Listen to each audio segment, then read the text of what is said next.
अस्सलाम वालेकुम स्टूडेंट्स, मैं हूं अब्दुल कुद्दूस बेग, आपका फिजिक्स टीचर। स्टूडेंट्स, आज हम चैप्टर नंबर 3 के एक्सरसाइज के शॉर्ट क्वेश्चंस को स्टार्ट करने जा रहे हैं और आज के लेक्चर में हम फर्स्ट 3 क्वेश्चंस के आंसर्स को डिस्कस करेंगे। तो स्टूडेंट्स, लेक्चर को स्टार्ट करने के लिए चलते हैं व्हाइट बोर्ड की तरफ। स्टूडेंट्स, स्टार्ट करते हैं question number 3.1 which is the first question of chapter number 3 and it states that what is the difference between uniform and variable velocity. From the explanation of variable velocity, define acceleration, give SI units of velocity and acceleration. तो students start करते हैं इस question का answer. तो students, इस question के first part में हम यूनिफॉर्म और वेरिएबल वेलोसिटी को डिफाइन करेंगे। तो स्टूडेंट्स, हम लिखेंगे सबसे पहले यूनिफॉर्म वेलोसिटी की डेफिनेशन। तो स्टूडेंट्स, जैसा कि आपको मालूम है, the velocity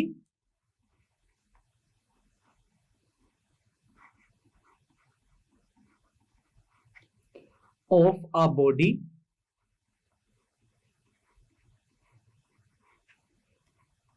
is said to be uniform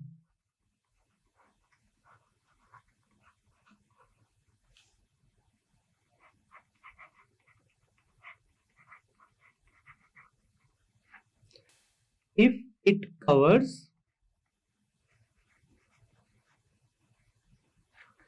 equal displacement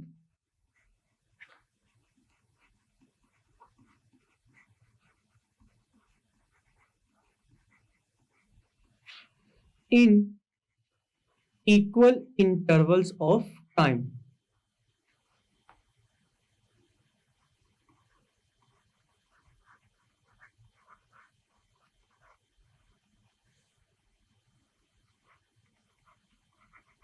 तो स्टूडेंट्स, ये थी यूनिफॉर्म वेलोसिटी की डेफिनेशन कि जब भी कोई भी ऑब्जेक्ट इक्वल डिस्प्लेसमेंट कवर करे in equal interval of time में, तो उस ऑब्जेक्ट की वेलोसिटी को हम यूनिफॉर्म वेलोसिटी कहते हैं। तो स्टूडेंट्स, इसके बरक्स वेरिएबल वेलोसिटी की डेफिनेशन क्या होगी?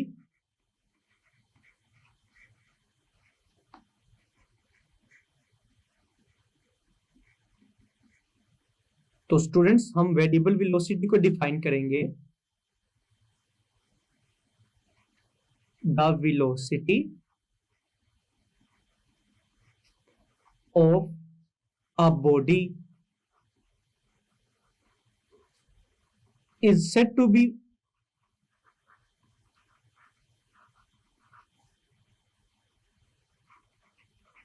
variable।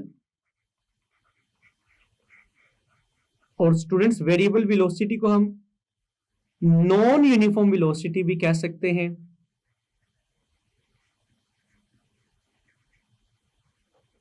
The velocity of a body is said to be variable or non-uniform if it covers unequal displacement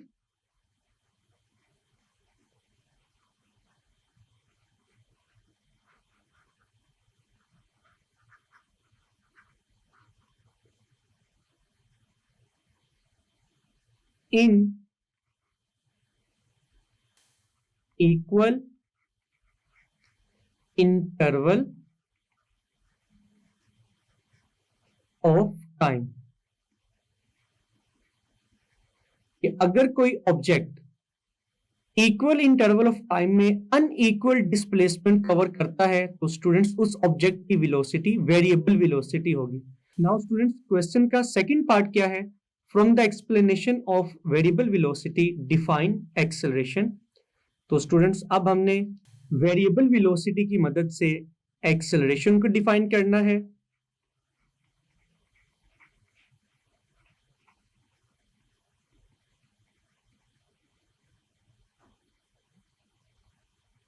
तो स्टूडेंट्स, एक्सेलरेशन को हम किस तरह से डिफाइन करेंगे? हम लिखेंगे the rate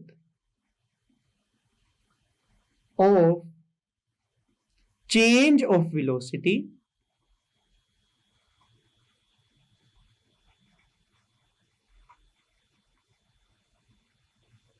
is called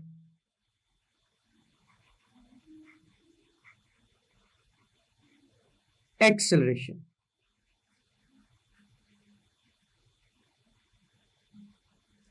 students, हम एक्सेलरेशन को इस तरह से भी डिफाइन कर सकते हैं, the change of velocity with respect to time. तो स्टूडेंट्स, जैसा कि हम यहां पर वर्ड यूज कर रहे हैं, change of velocity of object, it means that कि एक्सेलरेशन के लिए यह चीज जरूरी है कि ऑब्जेक्ट की वेलोसिटी में चेंज आए। चेंज आने का मतलब क्या है कि इनिशियल वेलोसिटी कुछ और होगी, फाइनल वेलोसिटी कुछ और होगी। तो स्टूडेंट्स, क्या चेंज ऑफ वेलोसिटी को हम वेरिएबल वेलोसिटी कंसीडर नहीं कर सकते? क्योंकि वेरिएबल वेलोसिटी का मतलब भी यही है कि ऑब्जेक्ट की पहले वेलोसिटी कुछ और होगी, बाद में वेलोसिटी कुछ और होगी। तो स्टूडेंट्स, आपने देखा कि किस तरह से हमने वेरिएबल वेलोसिटी को यूज किया to define acceleration, because acceleration is equal to the rate of change of velocity या फिर the change of velocity of an object with respect to time. For example, students, अगर हम किसी भी object की initial velocity consider करते हैं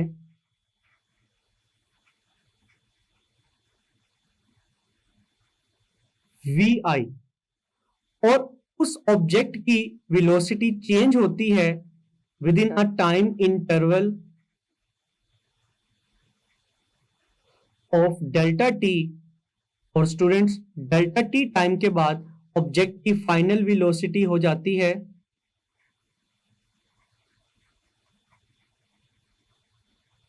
vf के इक्वल। तो स्टूडेंट्स, एक्सेलरेशन का फॉर्मूला किसके इक्वल आएगा? It will be equal to the rate of change of velocity. तो स्टूडेंट्स, चेंज इन वेलोसिटी किसके इक्वल आएगा? Final velocity minus initial velocity divided by time.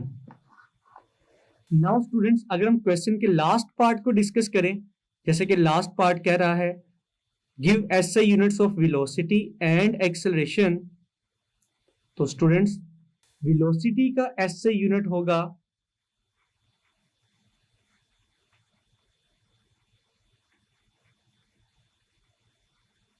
Metre पर second और acceleration का SI unit होगा metre पर second square. तो students, ये था क्वेश्चन नंबर 1 का सॉल्यूशन। स्टार्ट करते हैं question number 3.2, which states that an object is thrown vertically upward. Discuss the sign of acceleration due to gravity relative to velocity while the object is in air. तो students, जैसा कि question में given है कि for example अगर हम एक horizontal surface से एक ऑब्जेक्ट को वर्टिकली अपवर्ड डायरेक्शन की तरफ थ्रो करते हैं, तो स्टूडेंट्स, ग्रेविटेशनल एक्सेलरेशन का साइन क्या होगा? Relative to velocity means that कि जब ऑब्जेक्ट वर्टिकली अपवर्ड डायरेक्शन में जाएगा तो जी पॉजिटिव होगा या नेगेटिव, या ऑब्जेक्ट वर्टिकली डाउनवर्ड डायरेक्शन में नीचे की तरफ आएगा तो जी पॉजिटिव होगा या नेगेटिव। तो स्टूडेंट्स, डिस्कस करते हैं इस क्वेश्चन का आंसर। तो स्टूडेंट्स, फॉर एग्जांपल ऑब्जेक्ट चाहे वर्टिकली अपवर्ड डायरेक्शन की तरफ मूव करे, चाहे ऑब्जेक्ट वर्टिकली डाउनवर्ड डायरेक्शन की तरफ मूव करे, जैसा कि हमें मालूम है फोर्स ऑफ ग्रेविटी की डायरेक्शन हमेशा वर्टिकली डाउनवर्ड होती है। तो students, according to Newton second law of motion, जिस डायरेक्शन में ऑब्जेक्ट के ऊपर फोर्स लगेगी, ऑब्जेक्ट के अंदर प्रोड्यूस होने वाला एक्सेलरेशन भी उसी डायरेक्शन में होगा। तो स्टूडेंट्स, अगर ग्रेविटेशनल फोर्स डाउनवर्ड है तो ग्रेविटेशनल एक्सेलरेशन भी वर्टिकली डाउनवर्ड डायरेक्शन में आएगा। लेकिन स्टूडेंट्स, अगर फर्स्ट केस की बात करें, जब ऑब्जेक्ट वर्टिकली अपवर्ड डायरेक्शन की तरफ मूव करेगा, तो स्टूडेंट्स आप देख सकते हैं कि वेलोसिटी की डायरेक्शन अपवर्ड है लेकिन एक्सेलरेशन की डायरेक्शन तो डाउनवर्ड है, तो स्टूडेंट्स इस केस में ग्रेविटेशनल एक्सेलरेशन नेगेटिव कंसीडर किया जाएगा। तो हम लिखेंगे students, when the object is moving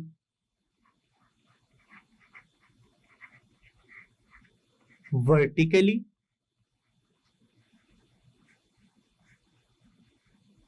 upward,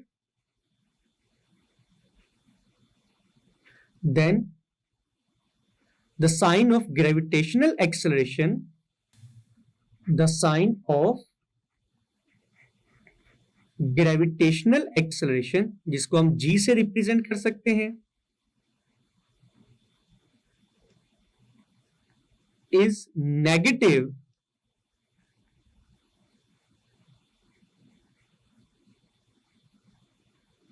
relative to velocity। और रीजन हमने डिस्कस की है कि इस केस में a और v की डायरेक्शन ऑपोजिट है, दैट्स वाई हम g को नेगेटिव कंसीडर करेंगे। लेकिन students when the object is moving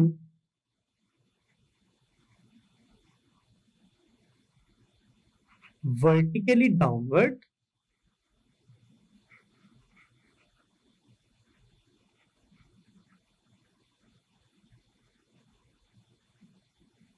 then the sign of gravitational acceleration, which can be represented as g, will be positive।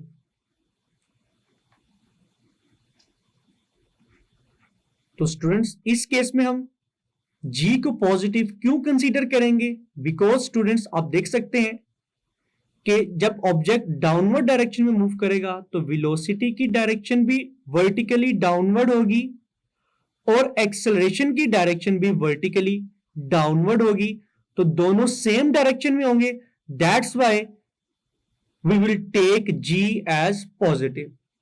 तो students ये था क्वेश्चन नंबर 2 का solution. Students start करते हैं question number 3.3 which states that can the velocity of an object reverse direction when acceleration is constant? If so, give an example। तो students question के मुताबिक क्या ऐसा मुमकिन है कि ऑब्जेक्ट की वेलोसिटी की डायरेक्शन रिवर्स हो जाए जब उसका एक्सेलरेशन क्या रहे? कांस्टेंट। अगर ऐसा मुमकिन है तो एक एग्जांपल देना होगी। तो स्टूडेंट्स स्टार्ट करते हैं इस क्वेश्चन का आंसर। तो स्टूडेंट्स सबसे पहले हम लिखेंगे yes, the velocity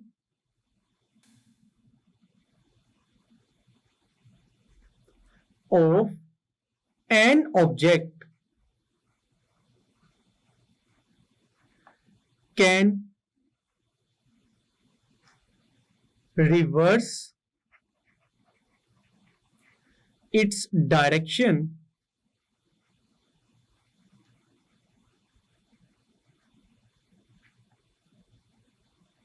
when acceleration is constant। तो स्टूडेंट जैसा कि हमने लिखा यस इट इज पॉसिबल, ऐसा मुमकिन है कि ऑब्जेक्ट ड्यूरिंग मोशन अपनी वेलोसिटी की डायरेक्शन रिवर्स कर ले जब उसका एक्सेलरेशन क्या रहे? कांस्टेंट। तो स्टूडेंट्स अब हमें एक एग्जांपल भी देना होगी। तो स्टूडेंट्स फॉर एग्जाम्पल ये एक हॉरिजॉन्टल सरफेस है, यहां से हम एक बॉल को वर्टिकली अपवर्ड डायरेक्शन की तरफ थ्रो करते हैं with an initial velocity vi। तो स्टूडेंट्स जैसे जैसे बॉल ऊपर की तरफ जाएगा उसकी वेलोसिटी में डिक्रीज आएगा, लेकिन जैसे ही बॉल मैक्सिमम हाइट तक पहुंचेगा उसकी वेलोसिटी 0 हो जाएगी। तो स्टूडेंट्स वेलोसिटी 0 होने से ऑब्जेक्ट अपनी डायरेक्शन रिवर्स करेगा, मींस अब वो मजीद ऊपर नहीं जा सकता बल्कि वो डाउनवर्ड मोशन स्टार्ट करेगा और वर्टिकली डाउनवर्ड डायरेक्शन में मूव करना स्टार्ट करेगा। तो स्टूडेंट्स आप देख सकते हैं कि पहले ऑब्जेक्ट की वेलोसिटी की डायरेक्शन अपवर्ड थी, बाद में ऑब्जेक्ट की वेलोसिटी की डायरेक्शन डाउनवर्ड है, तो बॉडी ने अपनी वेलोसिटी तो रिवर्स कर ली है। तो सेकंड कंडीशन क्या थी कि ऑब्जेक्ट का एक्सेलरेशन कांस्टेंट होना चाहिए। तो स्टूडेंट्स क्या अपवर्ड और डाउनवर्ड मोशन में ऑब्जेक्ट का ग्रेविटेशनल एक्सेलरेशन 9.8 मीटर पर सेकंड स्क्वायर ही नहीं रहेगा? यस, चाहे ऑब्जेक्ट ऊपर की तरफ मूव करे चाहे नीचे की तरफ मूव करे, ग्रेविटेशनल एक्सेलरेशन की वैल्यू क्या रहेगी? कांस्टेंट रहेगी। तो स्टूडेंट्स हम इस एग्जाम्पल को किस तरह से एक्सप्लेन कर सकते हैं? When the object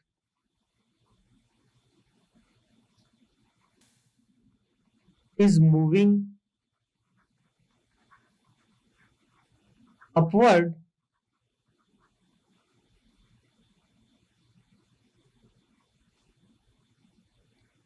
its velocity decreases and at highest point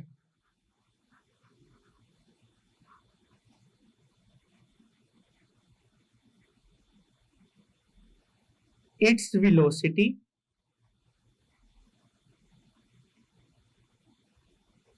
becomes 0 and the object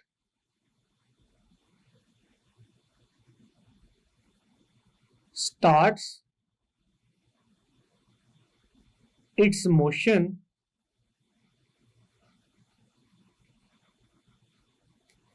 in downward direction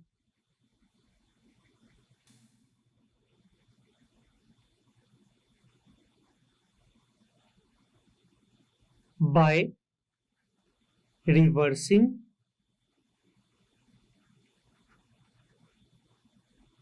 its direction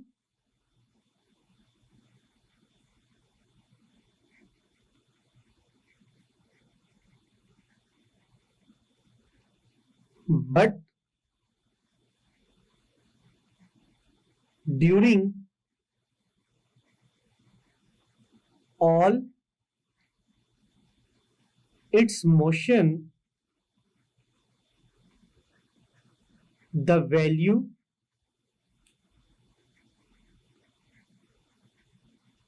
of g, which is gravitational acceleration or the acceleration due to gravity,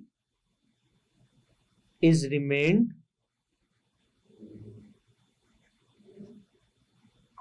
constant, which is equal to 9.8 metre पर second square. तो students आपने देखा कि किस तरह से हमने with the help of an example explain किया कि during vertical motion an object can reverse its direction when acceleration is constant. तो स्टूडेंट्स ये था क्वेश्चन नंबर 3 का सॉल्यूशन। स्टूडेंट्स मैं उम्मीद करता हूं कि चैप्टर नंबर 3 की एक्सरसाइज के फर्स्ट 3 क्वेश्चंस के आंसर्स आपको बहुत अच्छे से समझ आए होंगे। इनको अच्छे से प्रिपेयर कीजिएगा। मिलते हैं नेक्स्ट लेक्चर में। अपना ख्याल रखिएगा। अल्लाह हाफिज़।